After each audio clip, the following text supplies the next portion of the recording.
let's go right ahead and go into the first segment. Again, United States, they played Brazil in the quarterfinal matchup, and they ended up destroying them in true American fashion. Everybody sort of knew that the United States was going to end up coming out on top in this game. The real question was the question was just by how much. I mean, they won by 122-87. The game was never close, in this matchup, and it was the only game that ended up having a 100 points, a team in 100 points. Let me say that again. Jesus Christ. This is the only game where a team scored 100 or more points in the entire quarterfinals. Even the game that went into overtime between Serbia and Australia not a single one of those teams ended up scoring 100 points. So the fact that the United States was able to score 100 should be, a little bit of a statement game, and it also goes to show, just how well the men's team has just been playing together, along with, that the chemistry is just, it's getting that much better, and being the only team to score 122 points, it also shows, the gap and just how much more skilled the men's team for the United States was compared to the Brazilian team. Now, not saying that everybody on Brazil played bad, but, for the most part, you need everybody to play a lot better than how everybody played in this game if you had any chances of beating the United States. Even though, I keep saying, there are some players on the United States that aren't really playing that well, like Jason Tatum in this previous matchup, most of the time, these performances, it doesn't really mean that much because you have so many other talented players to pick up what you're not picking up, pick up the slack whenever you're not picking up that slack. For example, Steph Curry, we thought Steph Curry was going to be a very, a dominant scorer throughout the United States in their run, but he hasn't really been that much of a dominant scorer, but it hasn't affected the United States in the slightest. Now, the other game that ended up happening yesterday was France versus Canada. Now, the game concluded once I think I was on maybe the 5th segment where it finally concluded. So I couldn't really cover this, the final part of this game. But the game was basically, it was never close. This matchup between France and Canada, it was really bad for the Canadian team because it's they were never close throughout the entire game. It was the entire game was basically a blowout, and it really backfired for the Canadian team. It should also be noted that Dillon Brooks, a member of the Canadian team, right, he previously said that the Canadians would dethrone the United States. He also said that LeBron was old. He also said that Kevin Durant was old. And he basically, he talked a lot. Let's just put it that way. But the real quote was, LeBron is old, KD is old, Steph is a choker, and Ant can't stop SGA. We'll get the gold medal and beat Team USA. That was Dillon Brooks's, opinion on Canada's chances of winning the gold against Team USA. So he was very, very confident, and despite all of this confidence, he definitely did not play like it. I mean, he was arguably the reason why the Canadian team lost. You could make that argument. I mean, he only scored 2 points, was 1 for 9 from the field, and 1 for 6 from inside the arc, as well as 0 for 3 from 3. And really, talking like that and then putting up this kind of performance in an elimination, in a winner-go-home game, this is exactly the reason why so many people dislike Dillon Brooks. Because he talked the talk, but could he walk the walk? No. It's not the same thing as Noah Lyles, where Noah actually, he talked the talk and he walked the walk. This man right here, he did only one, but he didn't do the other.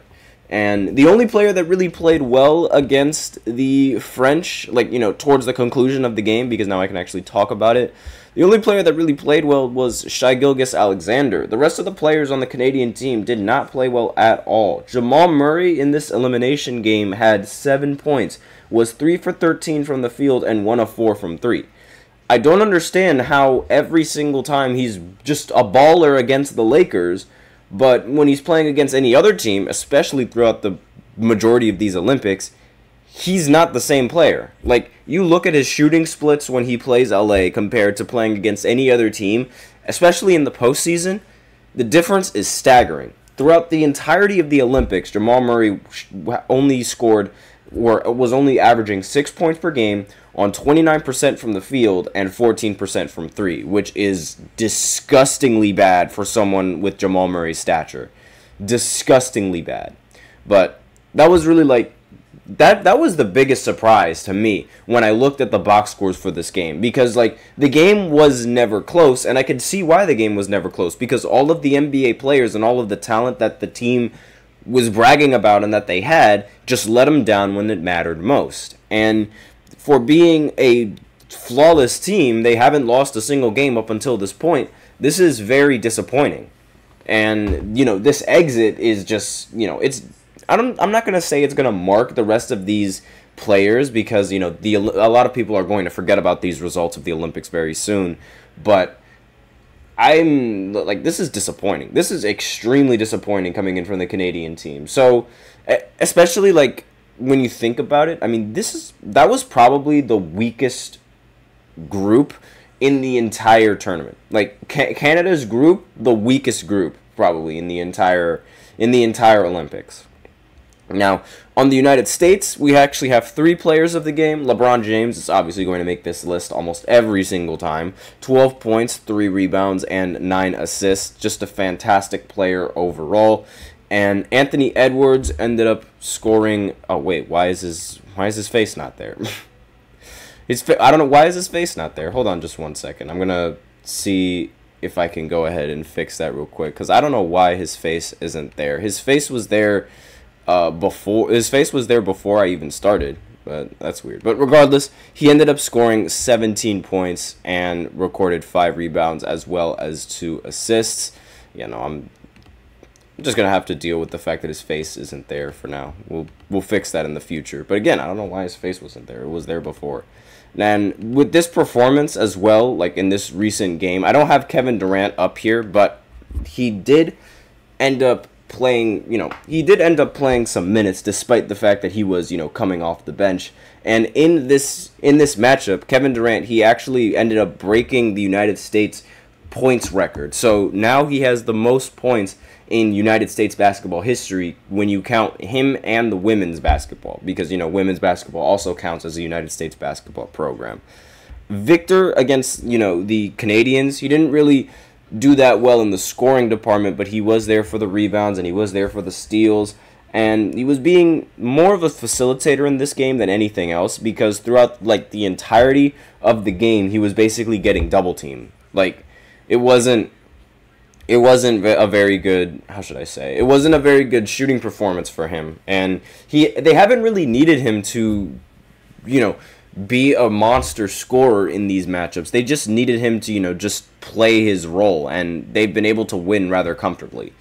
Now, another player that played really well in the United States was Devin Booker. His face is showing. I don't know what's up with that, but he ended up scoring 18 points, 3 rebounds, and 3 assists. Joel Embiid, he also played pretty well against the Brazilian team. I mean, it's about time. He ended up scoring 14 points, 5 for 6 from the field, 3 for 3 from the 3-point line. Very impressive. And it should also be noted that on Brazil, there was this one player, he ended up scoring 30 points. Bruno Kboko, again, forgive me if I completely messed up that last name, but he ended up scoring 30 points on 13 of 20 shooting and was able to record 6 rebounds along with that and 1 assist along with that. So this is a very, pretty solid game. However, most of the points, they did come in garbage time because most of the game was spent in garbage time. So take with that what you will. I mean, 30 points in an Olympic matchup is still very impressive, but still, take with that what you will. And those are the results of the matchups, and as I showed you guys before in the previous bracket that I was with the previous tournament bracket that I showed you, I'll just go ahead and bring it up right now just because, why not? I said I wasn't going to, change around anything. And so far, I haven't need to change around anything. I'm just going to go ahead and pull up the graphic in case none of you guys have seen it before. But so far, this is how the tournament standings are looking for the men's basketball. And so I'm going to go ahead and, continue updating the graphic as the games conclude. But again, as I mentioned before on the previous podcast, if you guys haven't watched that video, I have France going to the finals as well as the United States, and then Serbia and Germany playing for third place. So just a little reminder on that. And now we will go ahead and go into this break, and then we will go into the second segment where I talk about Lauri Markkanen finally signing with an extension with the Jazz. So again, I'll just be right back after this short break to talk about the free agent signing, or the free agent re-signing, however you want to call it. So be sure to stay tuned for that right after this short break. I will be right back. I feel like I'm losing my mind. Is everybody in the world blind? Please, Lord, give me a sign, a sign. I feel like I'm losing my mind. Is everybody in the world blind? Please, Lord, give me a sign, a sign. I wanna be the greatest. Everybody on the fake shit. I look around and feel like everybody is the fakest. I make this every day and I'm impatient, hoping one day I blow up from the basement. Statement, the top is so vacant. I don't hear shit that I think is amazing. Waiting for my day when I'm playing sold out shows for 1,000 faces. Hey, give me that crown, get in my way and to be put down. It ain't your place, all this my town. If I want that shit, then I'll get it right now. I'm losing it, the noose it fits, some loose shit, a stupid myth. You choose to live or choose to dip, you choose to fight or lose your grip and lose a gift. Oh, I feel like I'm losing my mind. Is everybody in the world blind? Please, Lord, give me a sign, a sign. I feel like I'm losing my mind. Is everybody in the